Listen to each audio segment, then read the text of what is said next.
দুর্গাপুর ঢুকতে ঢুকতে দেখলাম দুর্গাপুর ব্যারেজে 3 ভাগ জলের পাশাপাশি 1 ভাগ স্থল ব্যারেজের গেট দিয়েই পাস হয়। দুর্গাপুর একটি ইন্ডাস্ট্রিয়াল শহর। এখানে কারখানা তৈরি করে এতটাই লাভ আছে যে এখানে রেল স্টেশনও পার্ট টাইম কারখানার কাজ করার জন্য এরকম চিমনিগুলো তৈরি করে রেখেছে। আর এই সমস্ত ইন্ডাস্ট্রিতে কাজ করে সবার এতটাই টাকা যে গরু এখানে দোকান থেকে জিনিস কিনে পরেই খায়। এখানের মানুষদের প্রচুর টাকা দেখে নিজেদের পরিচিত ব্যবসা ছেড়ে আম্বানিরা টাইলস মার্বেলের দোকান খুলে বসে আছে এই শহরে। এখানে এমন ইন্ডাস্ট্রিও দেখলাম যেখান থেকে মেঘ তৈরি করে ডিরেক্ট আকাশে এক্সপোর্ট করা হয়। এদিক ওদিক ঘুরতে ঘুরতে একটি বিচিত্র প্রাণী দেখে আমি চমকে যাই, যদিও পরে সামনের ফলক দেখে আমি জানতে পারি এটি একটি উই পোকা। সিটি সেন্টারে এসে আমি দেখতে পাই ধোনি আর সচিন মিলে রোহিত শর্মাকে রিটায়ারমেন্ট নেওয়ার জন্য জোরাজুরি করছে। প্রাকৃতিক সৌন্দর্যে মোড়া এই শহরে এরকম অনেক ছোট ছোট ঝর্ণা রয়েছে যার পাড়ে দাঁড়িয়ে আপনারা অনেকটা সময় কাটাতে পারেন।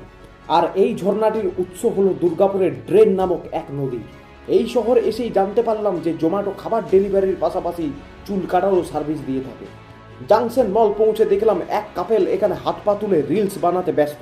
ন্যায়পরায়ণ এই শহরে খাবারের জন্য কোর্ট তৈরি করা হয়েছে, যেখানে কোনো খাবার গোলমাল করলে আমরা তাদের কোর্টে টেনে নিয়ে যেতে পারি। আড্ডা দেওয়ার জন্য আলাদা জায়গা আর আলাদা ব্যবস্থা রয়েছে এই শহরে, যদিও এই টিনের সেট আর ঝোপঝাড় কোন আড্ডার কাজে লাগে সেটা বুঝতে পারলাম না। দুর্গাপুর বিশ্বের একমাত্র শহর যেখানে গাছের পাতা দিয়ে হার্বাল বাসস্ট্যান্ড তৈরি করা হয়েছে। সিটি বাজার মেট্রো স্টেশনে গিয়ে আমি কোনো মেট্রো ট্রেন না দেখতে পেয়ে পায়ে হেঁটেই ঘোরার সিদ্ধান্ত নিই।